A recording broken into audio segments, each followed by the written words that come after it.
right, I just wrapped up week one, day one of my latest hybrid strength building program. So I'm going to do videos on this one a little bit more frequent, whereas the last two blocks I would provide videos of the workout, and I would kind of talk you through a little bit of the workout while I was doing the workout.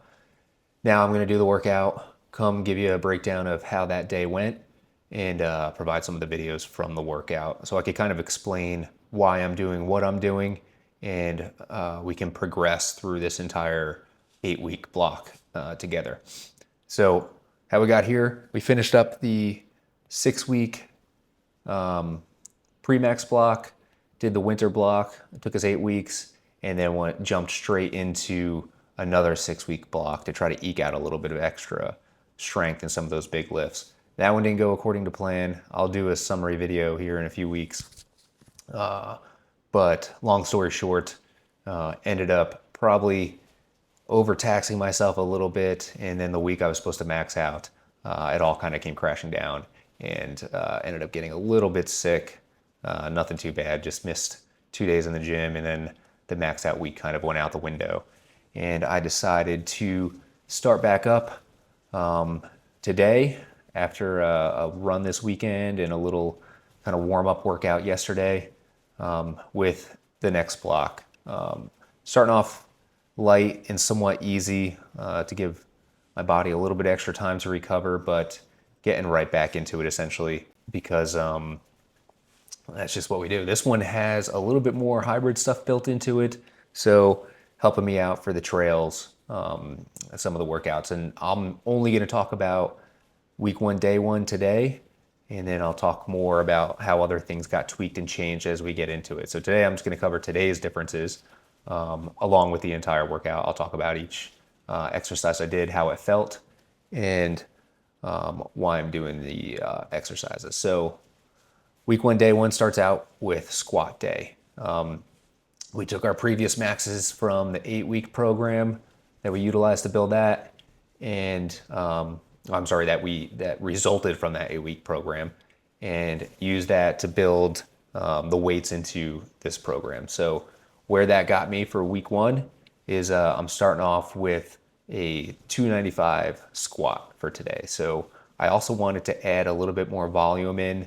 My idea behind the 6-week program was less volume, higher weight to kind of get me more comfortable underneath the higher weight. I learned quickly that I think volume pays a little bit more dividends than just the sets of doubles. So I didn't add too much more volume. The volume I did add kind of got spread out throughout the week, so I'll cover those days as we get to them. But for today, essentially we're just doing 2 extra reps. We're doing 4 sets of 3 instead of 5 sets of 2, what I was doing before on the major lift, which is the squat. And then we're just doing 3 extra reps on the pause squat. And then same amount of reps for lunges, Bulgarian split squats. Same amount of reps for hamstring curls, but then we added one more element, which I'll get into when we get to it. So we started with the squats at 295, doing 4 sets of 3 today. I'll show you the set that I recorded here, but essentially these were feeling a little bit heavy today. Like I said, I kind of came out of a sickness last week, so still a little bit in recovery mode. Ran on Saturday, felt a little bit extra winded. You can kind of track where you are as far as recovery and everything goes. If you look at your Garmin watch, it's usually pretty accurate. It has me as strained up until I think today. It finally had me back as staying consistent, whatever word it uses for that. But yeah, I was strained all through the weekend to include during that long run. So all that kind of carried over to squats today. Was able to knock out all 4 sets of 3 with the 295 pounds. Each set felt fine. There was no point at which I didn't feel as if I was going to get all the reps out. Decided to go without the knee sleeves and the belt. Going to try to get all the way up to at least 315 for 4 sets of 3 without my knee sleeves and a belt. And then it looks like going into week 5 is when I will hopefully plan on having to put the knee sleeves and belt on. Maybe by that time we've gotten strong enough that we don't need it, but Right now, my goal is to get all the way up to the 315 sets without it. So squats, yeah. Everything felt good. I didn't get quite as deep as I would have liked to. If you watch my knee pain video, I talk about deep squats. Ended up getting plenty deep during the pause squats, but during the conventional squats, didn't quite get as deep as I would have liked. And going back about 2 or 3 weeks, I was doing 295 for sets of 3, no problem, basically at a tempo type pace. So that 3-second in the eccentric all the way down, and then no need to hop out of the bottom, right back up to the full standing position. This week, dealing with everything I had dealt with, that strength wasn't there. But all in all, got all 12 reps out. So no big deal there. Then I moved into the pause squats. So why are we doing these pause squats? Again, I reference pause squats in the knee pain video where I talk about how they're great for working at depth. But the reason why we're doing these pause squats, for me, one of the biggest issues when I start getting up there in weight is getting out of the hole. And I know that's probably the same for a lot of people. So how do you gain that strength? By doing these pause squats. You get down in the eccentric, really like a normal squat speed, and then you stay down there in the full squat position for about a 2 count. You go longer if you like, but what that's going to do is it's going to arrest all the momentum and prevent you from bouncing out of the bottom. You still can bounce out of the bottom, so if you get stuck down there and you need a little bit of a bounce, you can bounce out of the bottom, but the idea is that you don't, so that when you get up there to the heavier weights, when you are able to bounce and you're doing just a conventional squat, you have that little bit of extra strength to get you out of there. Something that you always hear is the pain is in the places that you're unwilling to go, right? So going back to knee pain again, I hate to keep beating a dead horse there, but going back to the knee pain, we talked a little bit about not entering the areas in which the pain exists. However, you do have to kind of gradually work into those areas. Otherwise, those areas are never going to get stronger. So where my issue is down at the very bottom of these squats. So I love doing these pause squats. 3 sets of 3 at 70%. So we did 265 pounds today. And then it will basically stay at about that weight for the rest of this entire 8-week block. The idea behind that is all the heavy load stuff is coming at you during the major compound lifts, so the squat in this case. So you're doing all that heavy lifting during the squat. That's where most of your energy is going. And then during the accessory movements, you don't want to cheat yourself, but still not quite the weight that you're doing during the primary movement.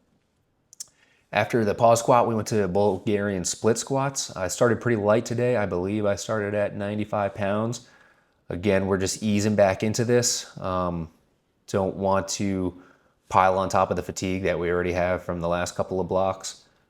So if we could give ourselves a little bit of a break, we're going to. I keep saying we, the proverbial we, me, and then Dale supports me from out in the truck and right now in the bed next to me. So these are just concentrating on one leg at a time.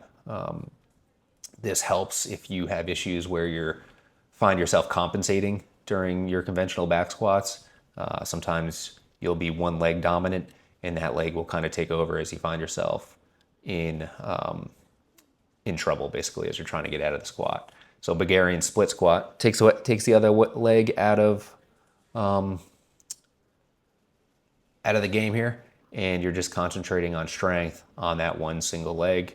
And we did 3 sets of 8, started with 95, went up to 115, and then finished with 135. I'm pretty sure we got all the way up to 135, again, for 3 sets of 8. Everything felt fine on those. Probably went a little bit faster than I should have. Maybe should have controlled the eccentric a little bit better. That's something you always want to work on no matter what workout you're doing, is controlling that weight as much as possible. And then Bulgarian split squats are also going to help us with our balance. I'll get a little bit more into that when we get into the added workout. Then I moved on to hamstring curls. Nothing different again here, just 3 sets of 10. Started at 100. I forget what increments those go up at. I think it's maybe 10-pound increments. So I think I did 100, 110, and then 120 for the hamstring curls. Again, just building those hamstrings. Those hamstrings become important in everything that we're doing right now. So in our strength building and when we're getting out there on the trails and we're climbing mountains and all that stuff, you really want to have those strong hamstrings and glutes. All of that comes together to help support your overall strength on your lower body there. And then the one I added, so 3 sets of 20 lunges. When I wrote those in there, I think I confused myself. So the walking lunges, I had 3 sets of 20. For the first set, I took that as 20 per leg. So I did 10 out, 10 back on each leg, which was definitely a leg burner. And then the more I looked at it, I realized it meant 20 total. So 5 out, 5 back, 10 per leg total. What are we doing these walking lunges for? So these walking lunges are, again, going to take your dominant leg out of it. So it's working one leg at a time. It's helping you in those eccentric positions, those elongated positions with your joints and all the connective tissue, helping strengthen all of that, working on your glutes, your hamstrings. Again, those are big things that we're going to be utilizing when we're climbing up the mountains, running on the trails. It's helping tremendously with our balance. And then it's doing all of this without putting the load on our back. So up until this point, we've mostly had some sort of weight on our back, but now we're giving our back a little bit of rest, and we're still getting plenty more volume out of this workout by adding those walking lunges. After the walking lunges, I went ahead on my own and I have my own different ab circuit that I do. So on one day of the week, I'll do just strictly abs. The next day of the week, I'll do strictly obliques. And then the third day, I do both. And then usually I'll give myself a rest day and then start that whole cycle over again. I swap out on the concentrated ab days. One day, the movements I do are weighted. The other day, it's all just body weight with more reps. Today it was a weighted ab day. And then Dale and I did a 3-mile run afterwards. So working on some of that catabolic work as well. Working our cardiovascular system, keeping in line with the hybrid idea. I hate to say that, really just fitness in general. It's always a mixture of strength and cardiovascular activity. So that wraps up week 1, day 1 of the latest program. I keep saying program a lot. I'll try not to always say the same words over and over again as I get better at sitting here and doing this. Tomorrow will bring us into bench day. I don't know if I'll record the entire workout and then do a summary like this. We'll see. But I want to do at least 1 or 2 of these a week, and then I'll post individual workouts where I'm just in the gym talking about the workout. And then when I'm all done with this, we'll wrap it up again with a nice summary video like we did after the 8-week program. That being said, I'm still going to do a summary video on the 6-week program, which turned into an 8-week program. I'll discuss some of the things that I think went wrong during it and talk about what I was deciding to tweak for this next program that I'm in. I keep saying, the winter program, the 6-week program, this and that. Understand that this is all essentially one big, never-ending program where I just make minor tweaks after certain increments.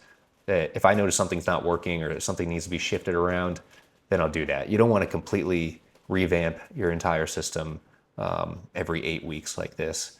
You want to get what your goals are, figure out what workout's going to make you strong at those goals, and then continue progressing, doing those things. Now, again, if you find yourself realizing that maybe you shouldn't be doing deadlifts the day after you do squats, then yeah, tweak that. Put an extra day in there. Or maybe you're not doing enough squats, add an extra squat day. Whatever the case may be, little tweaks here and there are great. Don't completely rewrite your program every 8 weeks. It's not going to work out for you. Unless it's a horrible program, then obviously you want to start from scratch and figure something else out. But we will see you for the next review video. If you enjoy this type of stuff, please like and subscribe. And I plan on continuing to bring you these videos.